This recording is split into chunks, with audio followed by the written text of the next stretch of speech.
patient. I had a patient whom I had treated for a number of years for a recurrent depression.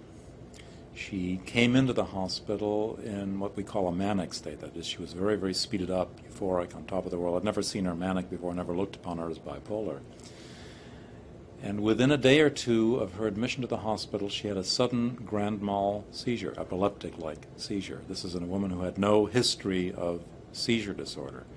I really could not explain either the sudden onset of mania in somebody who'd been on antidepressants for years, usually in a bipolar patient, that is, in a manic depressive patient. An antidepressant will trigger a manic episode. She'd been on antidepressants for a long time, no manic episode. Suddenly was manic and then had a grand mal seizure. Clinically, I could not explain that. So we essentially did some detective work looking at what was different in this woman's life. And the only thing we could find was that she had made a decision to lose some weight. So she switched from iced tea sweetened with sugar to iced tea sweetened with aspartame. And she was drinking fairly large amounts of it. Now, you could speculate that perhaps the caffeine in the tea may have been a factor, but she had not changed the total quantity.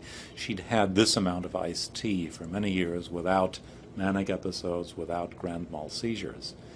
What was different was the aspartame.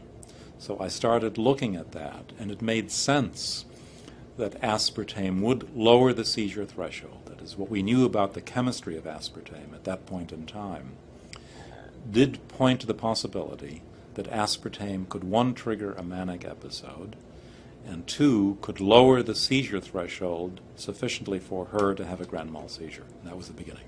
Then I found other patients like that and wrote about it. And that was in 1985, really 2 years or so after the introduction of aspartame into the market.